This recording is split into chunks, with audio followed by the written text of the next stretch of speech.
Instead of using noise as an audio source, we could also use it for modulating parameters, and this will create a random modulation effect because noise is basically just all the frequencies at the same volume, and we can utilize this to creating random modulation effects. Make sure to set it to noise in the modulation mix and also flip the correct switch. Let's try this out with the filter modulation, because here you can really hear the random way of the modulation, and with the mod wheel you can now set how much of this modulation you want. And if you increase it to high values, you can really hear how the filter is getting modulated really fast in a random way, and this is creating that gritty type of sound. And you can use this to give your sound a little bit more breath or air or more life. We could also apply the modulation to the oscillators, and now the pitch will be drifting a little bit. With slower values you can kind of get a vintage type of synth effect. With drifting oscillators at high values you can really hear how the random modulation is destroying the pitch. Most of the time I'm using this with low values, either for the pitch to create a little bit of a random pitch effect to make the oscillators drift a little bit more, or on the filter if I want to give it a little bit more breath or air. Instead of using only one of the 4 modulation sources we have available here, we can mix them together to create new waveforms, and this can be really interesting on filter modulation as well. So let's enable the filter modulation, set the modulation mix to 50%, and let's use the oscillator 4 in LFO mode with a square waveform, and also the LFO with a square waveform. And now we have a new waveform that is modulating the filter in a rhythmic manner. Use the mod wheel to introduce the effect.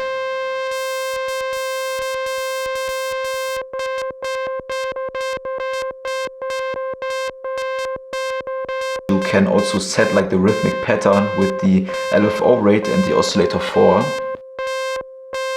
And if we would just listen to the LFO itself, you also have this rhythmic modulation, but it's at that static timing. And with the mixed waveform, it's opened up more in a rhythmic pattern. And of course you could combine different waveforms together. Let's try out the triangle waveform.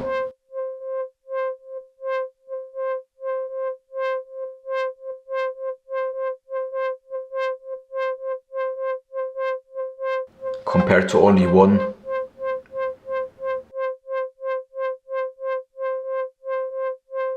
But definitely try around with the other modulation sources as well, because there are a bunch of new waveforms you can explore that you wouldn't have available on the oscillator 4 or the LFO itself. You will basically create new waveforms by combining these waveforms in the modulation mix.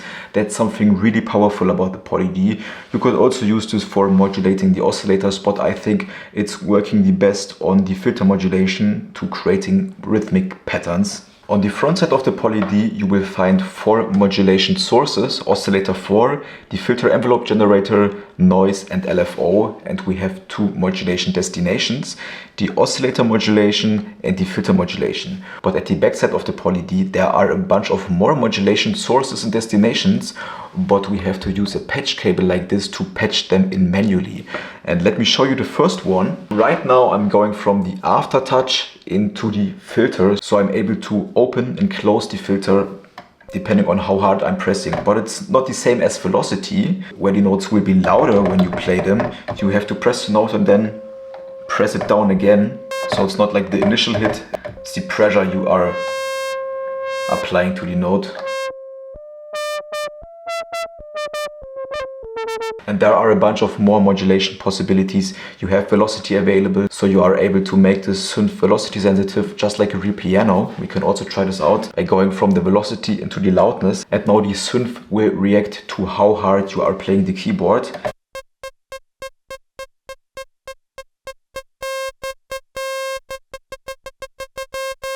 Right now the aftertouch is not directly patched into the filter, but rather into the mod source in jack. And now we are able to get the modulation signal from the aftertouch in this modulation mix. So we can combine it with different modulation forms or are able to send it to 2 modulation destinations at once instead of only sending it from 1 modulation source to 1 destination. If you set the modulation mix to noise, flip the switch to noise, you can see there's also something labeled called mod source, and that's the input jack at the backside. Now the noise is bypassed as a modulation source, but we can use the aftertouch from the modulation mix right now. And let's send it to the filter just like we have done before.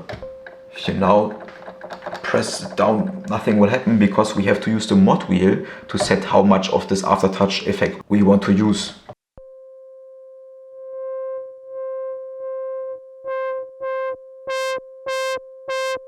And let's try to combine this with the oscillator 4 signal. So we have this static wobble modulation from the oscillator 4. But when I press down the aftertouch,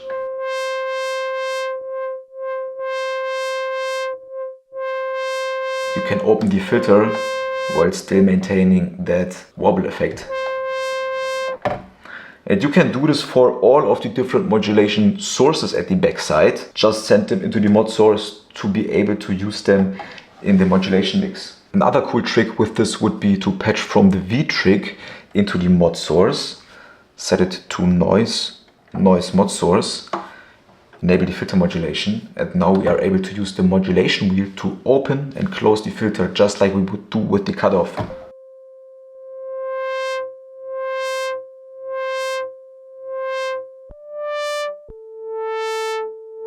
You could also send this to the oscillator modulation to be able to change the pitch from the oscillators with the mod wheel.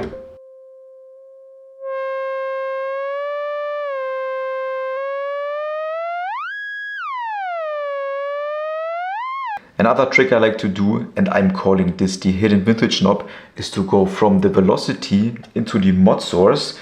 We have the same settings here, oscillator modulation is enabled.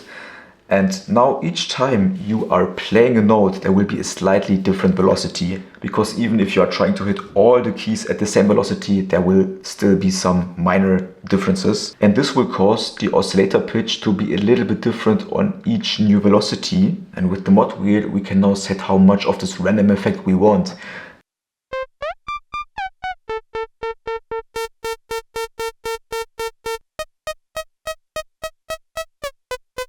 And that's a way how you can create a little bit of randomness for the oscillators. And that's something you will also find on vintage synths where the oscillators are just really old and not perfectly stable in tune. And this can benefit your sound if you want to create this typical vintage effect. And I think this also works really well on bass sounds.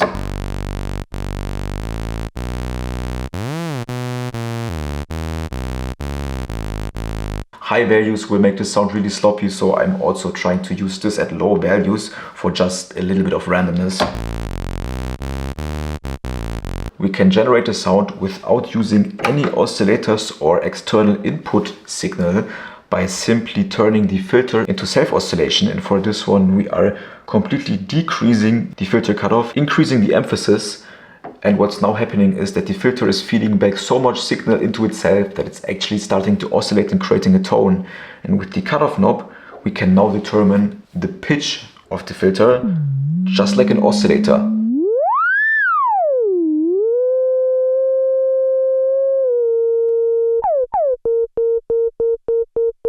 And to make the filter cutoff move for each new key we are pressing, so we are actually getting new pitches, we simply have to enable the keyboard control switches. And now you have a new, really pure waveform that's similar to a sine wave.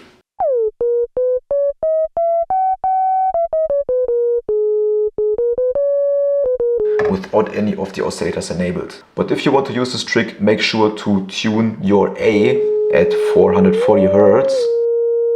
Otherwise you might encounter pitch problems, so you have to tune this exactly like you would tune the oscillators.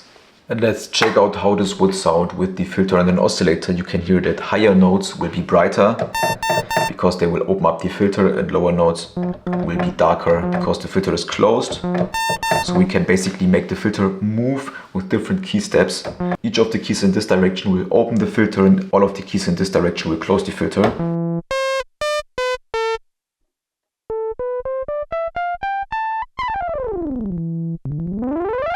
And you can amplify this effect by going from the pitch into the filtered input directly with the patch cable. And now this effect is even stronger because the pitch is getting sent to the filter, doing the same thing. If you go from the phone's output into the external input at the backside of the poly D, you are feeding back signal from the poly D back into itself, and now we are able to create overload effects. Turn up the external input volume and the phone's output, and now this red LED will indicate how much overload you will have. You can really drive it crazy. This will give you saturation and distortion like effects.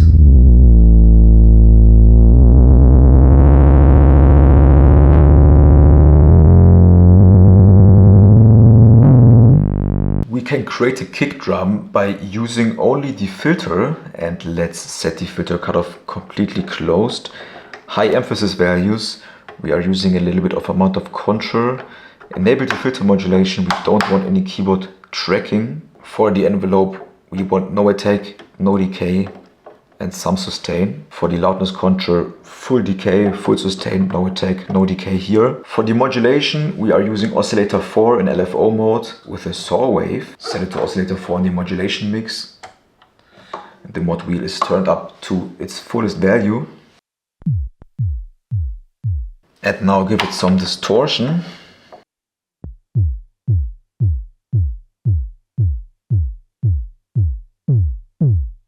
And now we have this kick drum pattern. With the filter you can now shape how this kick drum should sound.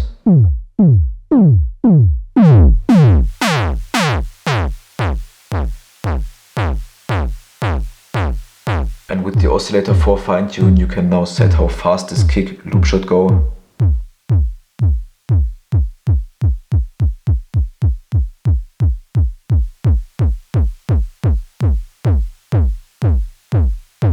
If you have a running sequence, you can add ratchets to them without editing them in the sequence itself by simply pressing Shift and using the glide knob. And now you can give the sequence ratchets.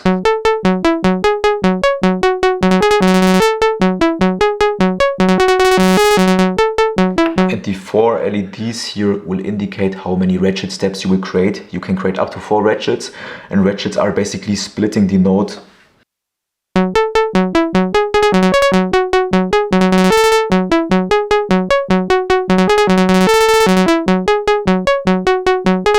And if you want to implement them into your sequence, press recording, click a step you want to create a ratchet for, press Shift, use glide, and now it's the same way. We have 4 different LEDs that indicate how many ratchets we have, and let's set it to its fullest value.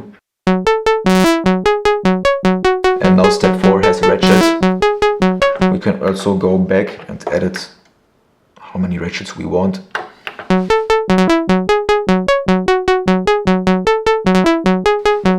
Let's give it a few more.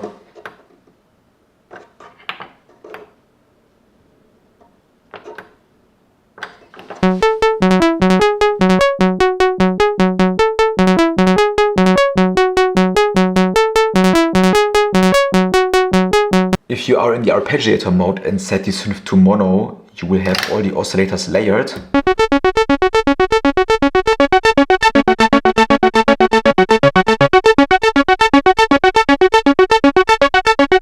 But if you set it to the polyphonic mode, it will cycle through each of the oscillators.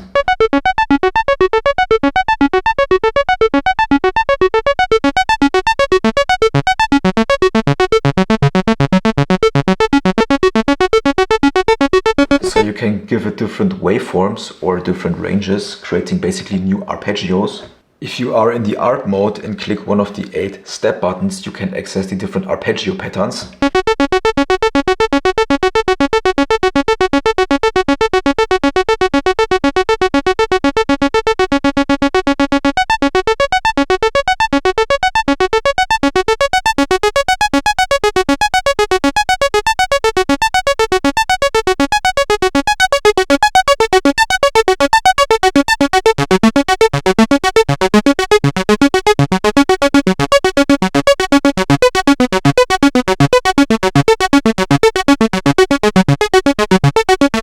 play a chord and keep holding one note while releasing the other ones, the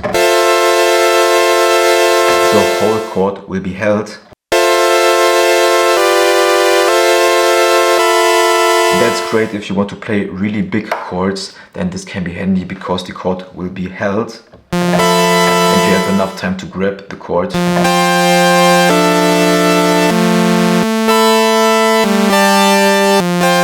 If you enable the auto damp, this isn't the case. The other notes will directly stop.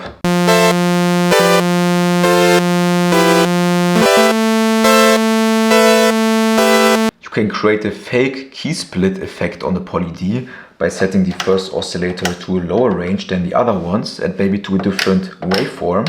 And now the first note that you will play is this oscillator with a different waveform, and the other ones will have a different sound. And depending on the way you are playing, you can always trigger the first oscillator with the bottom note, and that's how you can create like a baseline effect. And the oscillators will also indicate which one is going to be triggered next.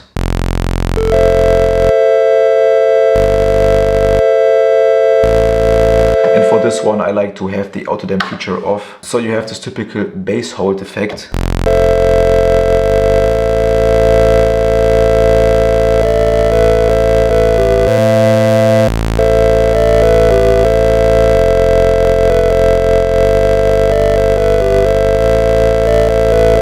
You are also able to sequence chords.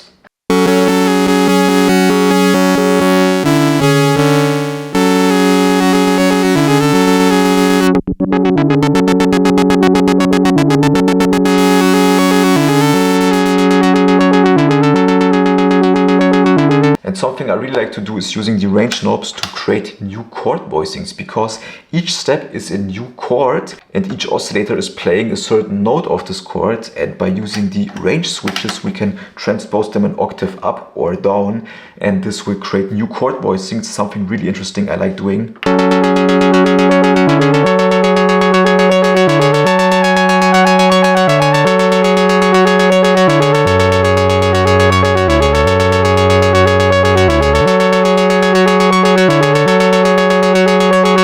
And if you do it really slowly, you can also create this gliding effect.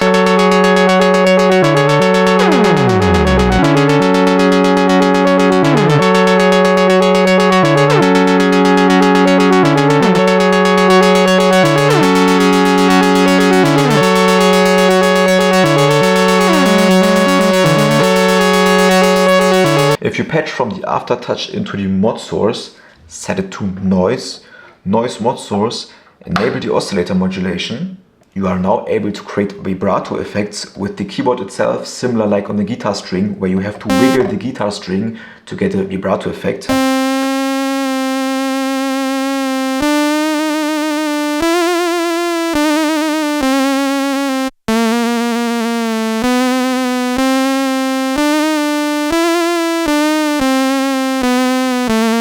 If you want to use the sequencer from the Poly D together with your DAW, you first have to connect the Poly D via MIDI over USB to your computer. You're also going to need the Synth software. You can download this tool by simply clicking the link in the description. There we need to change the clock source.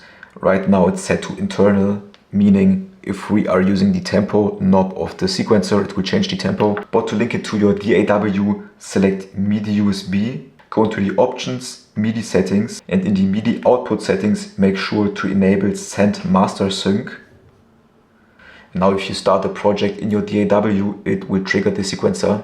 If you want to use the Poly D as a MIDI keyboard in your DAW, go into the options, MIDI settings, into the input section and enable the Poly D. Now every time you are pressing a note on the Poly D, it will trigger a note inside your DAW.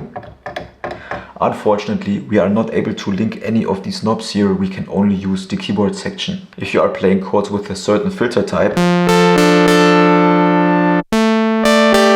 you can really hear how the filter is triggering again and again with each new note, because it's really plucky right now.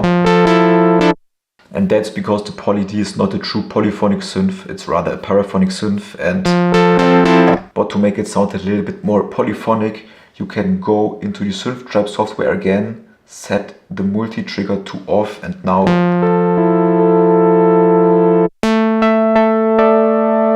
the filter will not trigger. You can set a different modulation wheel range, and this will make the mod wheel react a little bit different. That can be useful for some patches. If you really want to fine-tune the mod wheel, you can set it to a different range. To use the poly as an effect device for your guitar or other instruments, simply plug in your instrument into the external input at the back side. Make sure that all oscillators are disabled because we don't want to hear any sound from the synth itself, but enable the external input and turn up the volume. But not that much, otherwise you would distort the sound. But if you want to hear the sound from the guitar, press hold and any key, and now the VCA is open and you are able to hear sound. And now you can use the filter to filter out certain frequencies. You could also use the high pass filter. You can give the sound resonance.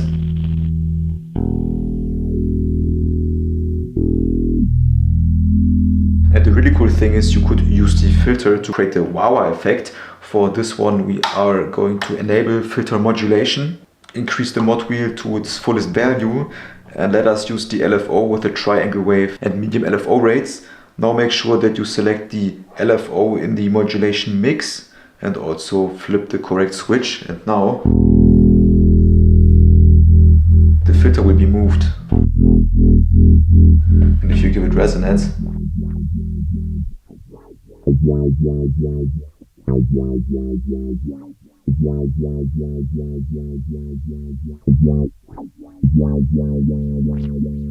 we can make it faster or slower with the LFO rate.